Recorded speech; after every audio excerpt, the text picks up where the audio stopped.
Welcome to this week's video, and this week we are looking at Pietro da Cortona's model for the calling of Saint Peter and Saint Andrew.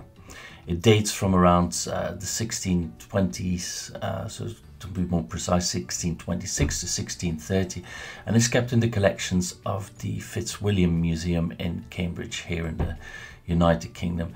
And it's quite a small painting, so it's only about 50 centimeters wide, and later we'll talk about that. This is actually sort of a study for a much larger painting.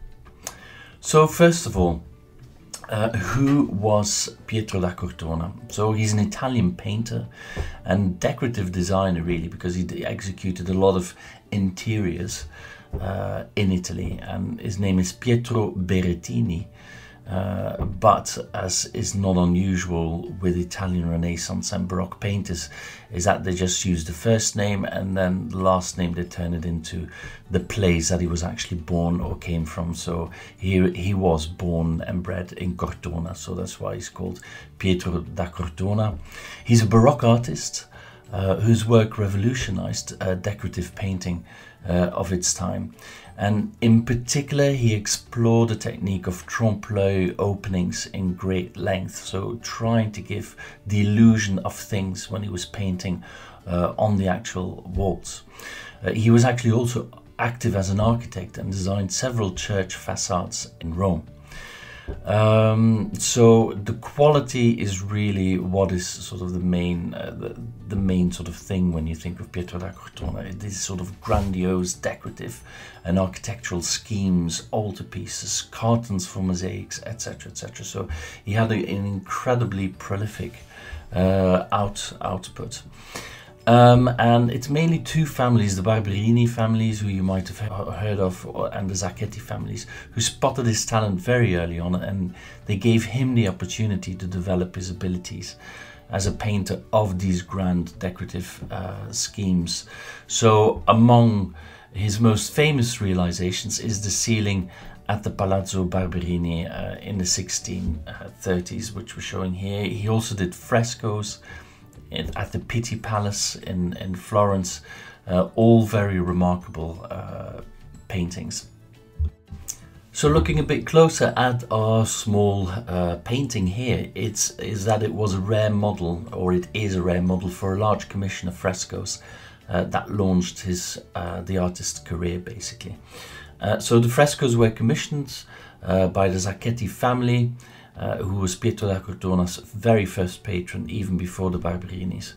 And this painting here, The Calling of St. Peter and St. Andrew, is a study for a series of frescoes of landscapes, which are depicting scenes from the life of Christ, and which was executed for the chapel of the Villa Sacchetti. So we're showing an illustration here. So yes, just imagine these frescoes in actually a personal private villa setting. It remained unpublished, our small painting here, until 1962, and it actually appears to be the only one known for any of these frescoes at the villa. So in that sense, it's a very, very rare painting. So looking closer at the subject matter, it's quite an easily identified scene from the Gospels. So Christ's first public gesture following his baptism by John in the Jordan River was, of course, to call the disciples to support him in his ministry. And he called them 2 by 2 until he reached the number of 12, which is the symbol for the 12 tribes of Israel. And here we see the calling of Peter and Andrew, which is mentioned in the Gospels of Matthew, Mark, and John. And what we see here in looking at the painting is we see Christ with a blue mantle over a brownish red gown. So it's that blue, which is almost the identical blue of the skies. Then Andrew and Peter, they got this sunburned flesh color of the fishermen, and they are clothed in dark grey. Perhaps perhaps even more important than the evangelical scene represented here is the highly accomplished landscape that serves as a background. And it is one of the rare views towards the sea by the 17th century Italian painter. So when you look at Pietro da Cortona's color nuances here, what we can see is the water. You see the grey, which is warmer in the foreground and cooler in the distance, so very accomplished. The distant trees, again, are these warm grey tones, which would have been quite contemporary at the time, that they're not green trees, but actually rather more grey looking trees. The boats have got these tones of greyish brown, and the slopes nearer the trees are greyish green. So it's these very atmospheric colour palette that he's using, which is very characteristic of Cortona's landscapes.